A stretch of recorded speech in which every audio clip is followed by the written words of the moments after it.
Hi, everyone, and thanks for watching my channel.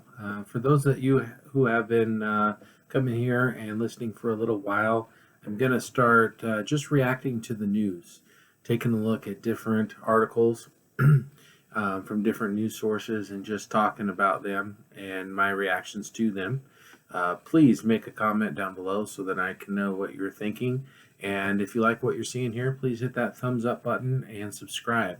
Helps the channel out a lot, and I appreciate it. So I'm reading an article this morning, and there's been a few as of late, especially out of New York, where the vaccine mandate is in effect, and you now have to show proof of vaccination in order to enter into different public spaces, such as a restaurant. And there's been a few cases where it's become violent, it's become physical, where someone has been asked to show a vaccination card and they refuse. And then in the particular one I'm reading right now, they actually are reporting that it turned into a fight. So this does not surprise me at all, that there is now violence surrounding the vaccine mandate. This is highly charged. If you've been watching my show for a while now, you know that I have a video asking when violence will start to occur on the unvaccinated. The interesting twist here, though, is in this particular case, they're reporting that, the people wanting to use the restaurant are reporting something different than the hostess, okay, or the restaurant itself. So in this case, they now have said that the people who wanted to use the restaurant provided their proof of vaccination, and they were sitting at the table. But then when two other guests tried to join them who didn't have proof and they were asked to leave, then the first group of guests began to become violent with the hostess. Okay, so what I'm seeing online, I'm reading people's responses to that on the news source. I'm looking at Fox News online with this one, if you want to check it out. It's titled, "Black Lives Matter Chapter to Protest in Support of Texas Tourist Accused of Assaulting New York City Hostess." And it's just amazing to me because I had to read the article a couple of times and go, okay, let's look at this for the issues and not who's in play. Because I'll be very upfront with you, Black Lives Matter doesn't sit well with me because I feel like they have been one of the big perpetrators of violence in areas like Portland and other areas where they seem to be arguing that they can commit acts of violence, but then aren't necessarily held accountable for that. Okay, so I'm all for people's rights, no matter where you are, where you come from, or what your ethnicity or background is. But I'm not in support of people being able to do things without consequences. Okay, so that's one thing that makes this really complicated, because it seems like the initiator of the violence was the unvaccinated. Well, the person was vaccinated, but on behalf of the unvaccinated, she was defending herself against the restaurant's request to enforce the New York requirement. Okay, so what I'm seeing is a lot of people saying, well, violence can't be supported, and that makes these people in the wrong, and because they're Black Lives Matter, that makes them even more wrong. Okay, so after reading through the article, feel free to check it out yourself as well, but here's my take on this. Of course, I don't want to see violence. However, what do you expect at a certain point?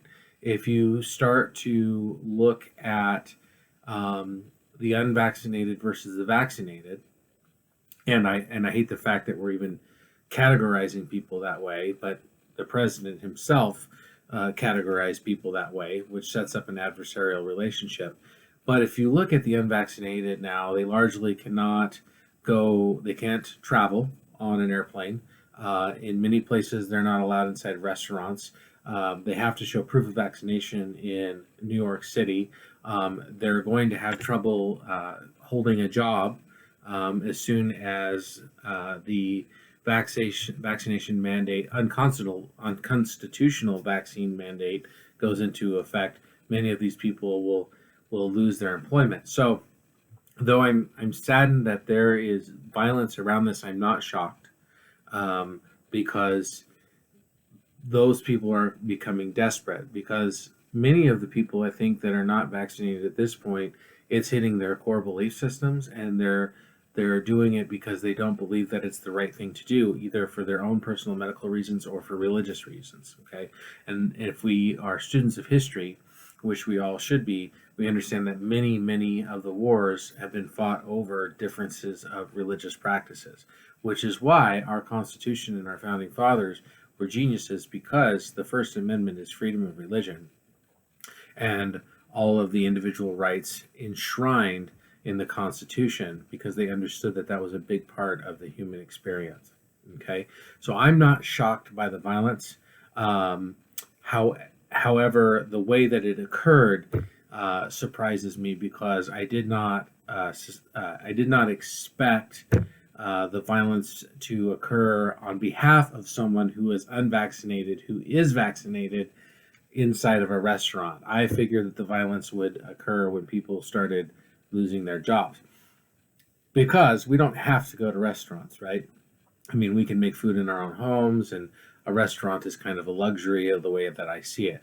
However, if we put this in context historically, okay, um, this nation has dealt with issues of segregation for minorities. That has got to be right up there in their psyches, that segregation is not something that we want to ever see again. And many Caucasian people fought against segregation and slavery, so that we could have equal rights and equal protection under the Constitution. So that concept of segregation has already caused violence in our society since its inception, a little over 250 years ago. Okay, so I'm not shocked that a policy of segregation is now causing violence to occur. Okay, we also saw civil disobedience with Martin Luther King, who said that we should try and do this peacefully, but that there would be civil disobedience. That I expected to see in restaurants for sure, because there are very famous incidences where people who are being discriminated against of color refuse to leave restaurants. Or Rosa Parks is probably one of the most famous, refused to give up her seat on the bus due to issues of discrimination. So I expected to see violence. I expected to see civil disobedience. However, the way that it's starting surprised me a little bit, because I figured most of the unvaccinated would just quit going to restaurants, right? So here's some parallels that I see, and here's why I think that this is getting very dangerous and very scary, actually. The idea that we're going to separate society into vaccinated or unvaccinated only has one or two possible outcomes, as I see it. Okay, so, and honestly, I don't see that there's justification for it with the pandemic. Okay, so by the CDC's own numbers, some 120 million Americans have already been infected with the disease, and we can look up the numbers on deaths, right? And so we're hovering just a little under 1%, give or take the numbers that you look at, maybe right over 1% of those who infected end up passing. And the newest variant seems to not be as deadly as the previous one, and I think that there's some reasons for that. So if you compare that to, say, the Spanish influenza, where 50 million people died in a short time span, and also in a world that was much less populated, not even 2 billion people in it. That's very different than a world with 7 billion people in it, and right around 1% of those infected dying from it. There's no comparison between the Spanish influenza and the current, infection that we're dealing with. That doesn't mean that you shouldn't take individual cautions and take care of yourself, and that doesn't mean that you might even not. That doesn't mean that you can't choose to take the vaccine. You can. I'm just saying that if you compare the two things in terms of deaths and numbers, they're not the same thing on a massive scale. That doesn't mean that there aren't individual tragedies, and I feel for people who have lost people to the infection. However, the reaction to it, I maintain, continues to be extreme. And if we look at the Nuremberg trials, one of the things that came out of the Nuremberg trials is that you shouldn't be able to force medicine upon people. Okay, and that came out of the horrible atrocities that were being committed by the Nazi Party. So not only does the idea of separating based on vaccinated and unvaccinated trigger issues of segregation, which is in the United States of America's own history. It also is dealing with issues on the world stage, for example, World War II, where people were experimented on and forced to put things in their bodies by Nazi Germany. So that is another reason why this is an issue that will ultimately, unfortunately, trigger violence because people are simply not going to comply.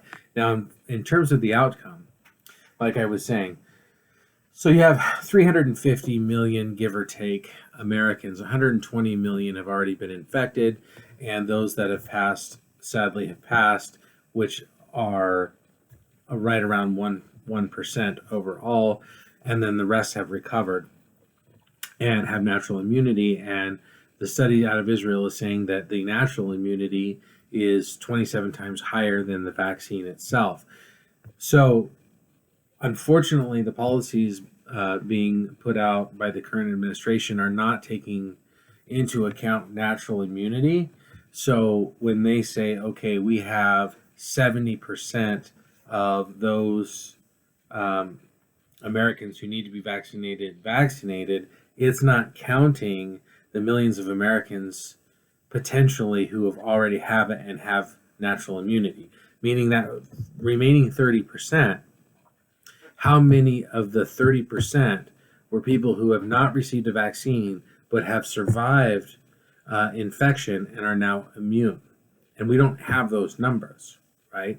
But we just intuitively know if there are 350 million Americans, including those below age 12, then we know at least half the adults have had the infection and survived at this point.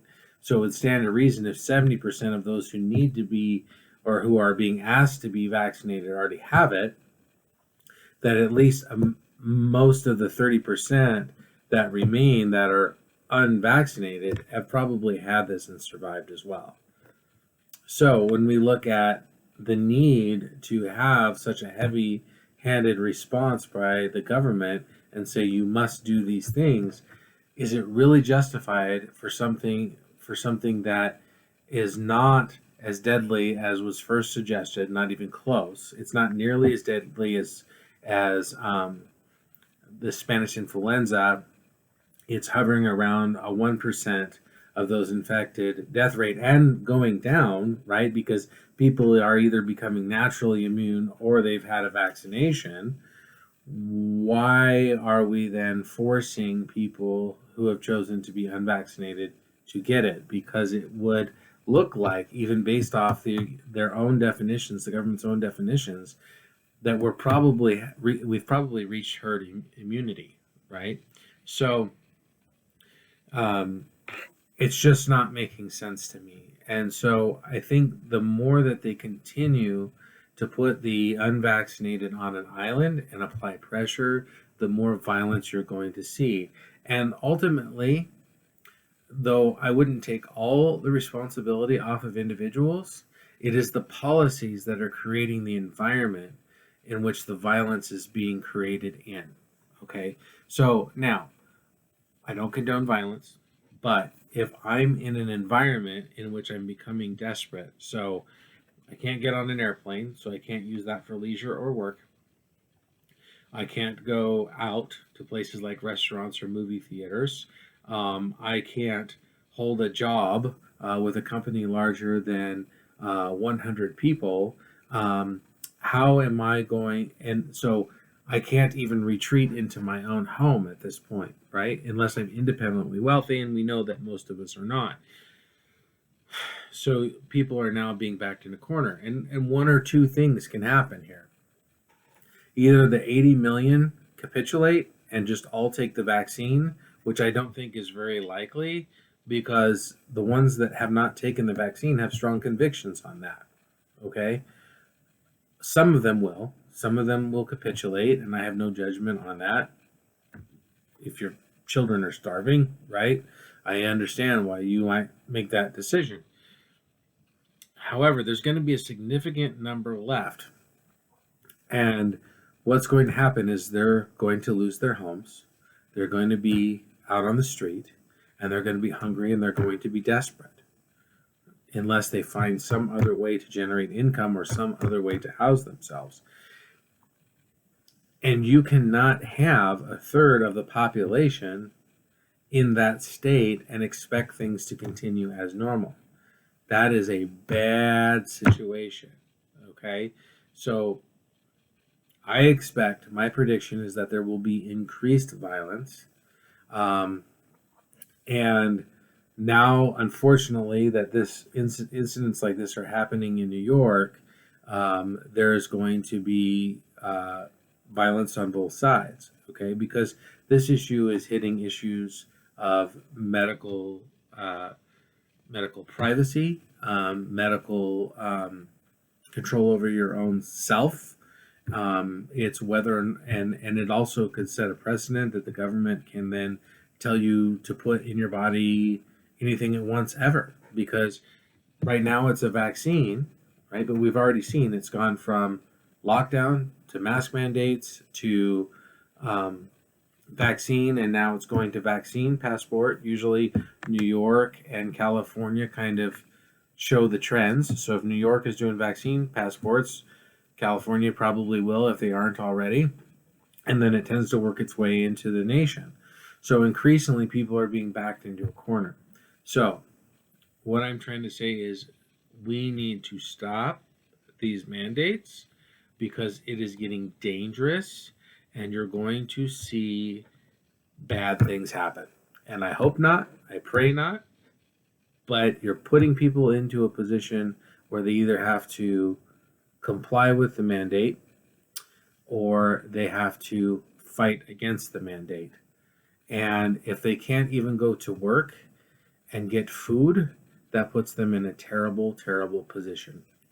And the outcome isn't good no matter what, because if they capitulate, then we have forever lost the ability to control what goes in our bodies with regard to vaccines and medical experiments. That is a right gone, taken away, because once that precedent is set, it will never go away. Or there will be some sort of large-scale violence that occurs, and that will be tragic for the nation because there's only a couple possible outcomes of that, and that could lead to all sorts of separations within the union if it goes on long enough, or some sort of outcome like we had in 1863 where many Americans lost their lives. But in this case, instead of a positive where we come out saying people are now emancipated, which was a good thing and the right thing to do, we will now have the restriction of freedom in this case if that occurs, and we'll no longer have control over what goes in our body. The government at any time will be able to mandate that anything goes into your body, and you will have no right to say anything against that. So at this point, I like to be an optimist, but honestly, I think the train's already coming off the rails, and I don't see many off-ramps in order to get off of this. I think that people have started to pick their positions, and the players are in their spaces, as it were, and now you're going to see history repeat itself because we know what happened when in Nazi Germany. We know what happened to the Jews as increased hostility and violence occurred. We know what happened in this country when there was discrimination, slavery, and segregation. And we can look throughout history itself and know that we are about to repeat a very dark, reoccurring theme, and that is the shrinking of freedoms in humanity and more authoritarian government and persecution for those who do not comply with the government's edicts. So we have little time to save our republic. The pace is accelerating very much faster than I would have ever dreamed. But I do believe that we are headed towards the end of a democratic republic in this country, and we are either going into a one-party authoritarian oligarchy, or we will end up with our own version of a Caesar. I hope that's not the case. I hope that Americans, vaccinated or unvaccinated, start standing up for each other, even if they don't agree with each other's positions. I may not agree with you, but I'll defend your right to believe what you believe, right? Those are famous reoccurring words in the American psyche, which they used to be. And that's really our only hope or salvation at this point, is that we begin to stand up for people we don't agree with and say no. We are all human beings. We're all citizens of this great country, and we have the right to choose. And we are not going to allow fellow citizens to be persecuted based on a choice to vaccinate or not vaccinate. And that's just not something that we're going to stand for. If we do that, we can save this republic. But if we continue down this line of thinking that we're going to use government to enforce and mandate things that we want, then what we will find is at some point something will be mandated upon us that we don't want, and there will be no one there to help us. So, as the famous quote from World War II talks about, basically, when they came for this group of people, I said nothing. When they came for this group of people, I said nothing. When they came for me, there was no one there to help me. And I know I've said that. I'm paraphrasing, of course. I'm not quoting exactly, but I've talked about that quote a couple of times in a couple of my videos. But I really think that it is the biggest concept right now, is that if we don't stand up for each other, then there will be no one to help us. And it was talked about in the Revolutionary War. We must hang together, or we most assuredly will hang separately. That's where we're at. If we're going to persecute a small minority, then at some point you're going to be the one that's persecuted. And it's sad. It's sad to watch. It's sad to watch history repeat itself. A great series, if you're interested in World War II, is watch The Band of Brothers. It's a 9 or 10 part series. I recently rewatched it again, but all the issues that they were dealing with in World War II are here. It's back, and it's very sad. It's frustrating to watch because I've tried to tell people and warn people in my personal life and here with the videos that it may just start out with a mask, but then it continues on, and there's really no place for it to stop until we say no. So God bless you. I hope that it doesn't get more violent. I hope that we find the strength within ourselves and our souls and our strength in God to say no and to support each other and our right to choose. But I'm pessimistic at this point. God bless.